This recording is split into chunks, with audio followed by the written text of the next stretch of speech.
Bismillahirrahmanirrahim. My name is Zulfikar Ahmad from Government Emerson College Multan, Department of Political Science and International Organization. Today we are going to discuss a paper named as International Organization.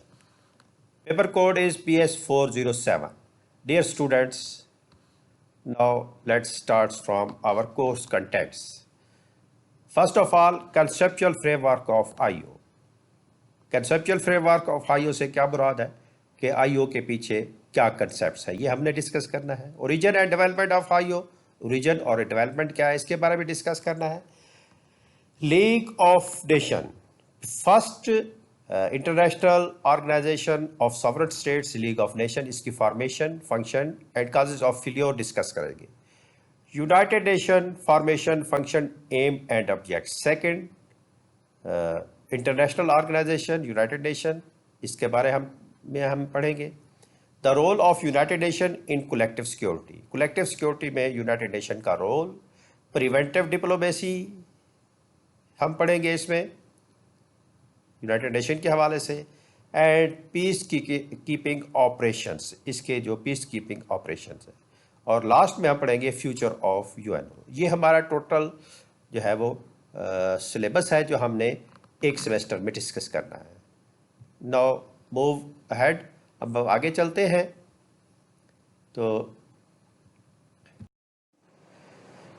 अब हम आते हैं objective of course, यानी ये course जो है, ये syllabus जो है हमारे स्टूडेंट्स को क्यों पढ़ाया जा रहा है. तो भाई it's very simple, to tell students the multiple role of IO in world state politics. World state politics में जो सॉवरेन स्टेट्स हैं उनके जो रिलेशंस हैं उनमें आईओ का क्या किरदार है, ये हम इसमें पढ़ाएंगे. और इससे हमें मालूम होगा कि आईओ का क्या रोल है, क्या किरदार है, क्या किरदार था और क्या किरदार है और क्या किरदार होगा.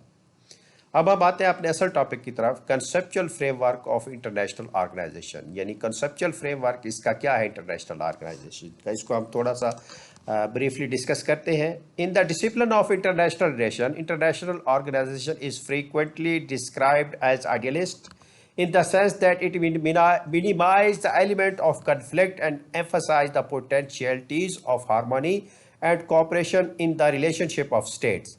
International organizations are characterized by supporters and critics alike as arrangement of cooperation among states.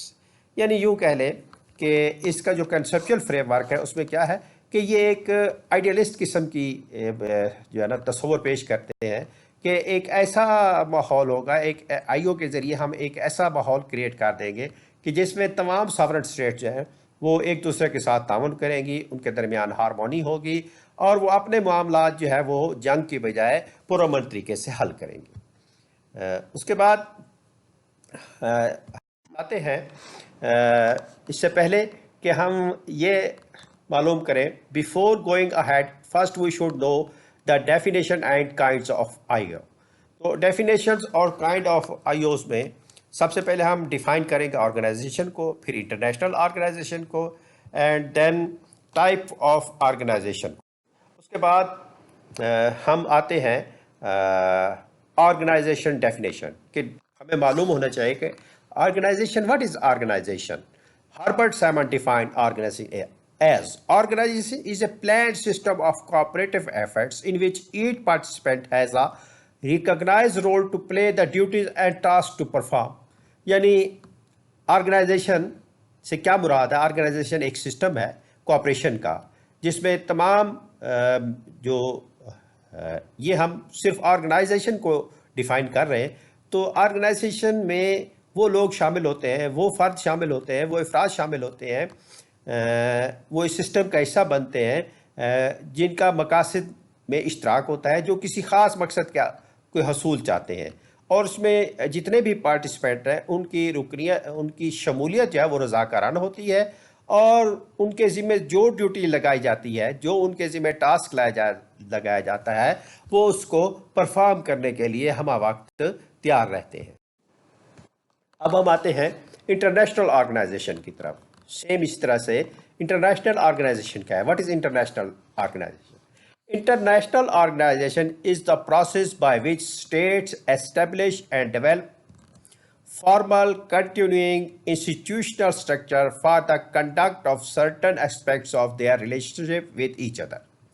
International organisation, जैसा कि हमने तंजीम में पढ़ा, इंटरनेशनल ऑर्गेनाइजेशन के जो आम तौर पर जो इसके रुकन होते हैं, आम तौर पर जो इसके मेंबर्स होती हैं वो स्टेट्स होती हैं, और बाज़ औक़ात जो सॉवरेन स्टेट्स हैं उनके मुख्तलिफ इदारे भी इंटरनेशनल ऑर्गेनाइजेशन के रुकन होते हैं, और बाज़ औक़ात इंडिविजुअल भी इंटरनेशनल ऑर्गेनाइजेशन के रुकन होते हैं। लेकिन ज़्यादातर जो इंटरनेशनल ऑर्गेनाइजेशन है उसमें सॉवरेन स्टेट्स इसकी रुकन होती है, और सेम इसका पैटर्न वही है कि इसमें भी रुकनियत, स्टेट्स की रुकनियत रज़ाकाराना होती है, और स्टेट्स के ज़िम्मे जो जो ड्यूटी लगाई जाती है, जो टास्क होता है, स्टेट्स अपने वो टास्क परफॉर्म करती हैं। तो अब हम आगे हैं टाइप्स ऑफ इंटरनेशनल ऑर्गेनाइजेशन, कौन कौन सी टाइप्स हैं।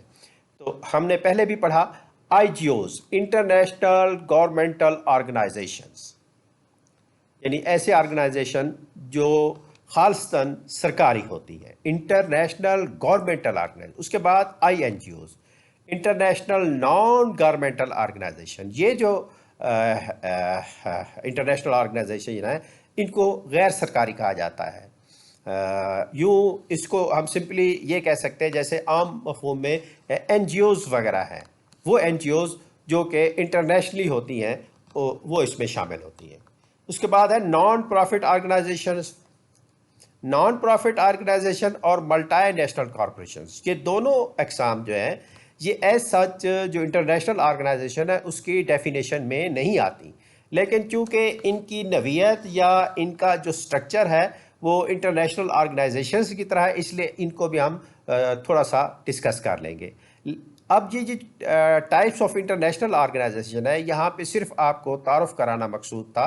ये हमारा एक अलहदा टॉपिक होगा जिसमें ये हम बड़ी तफसील के साथ पढ़ेंगे।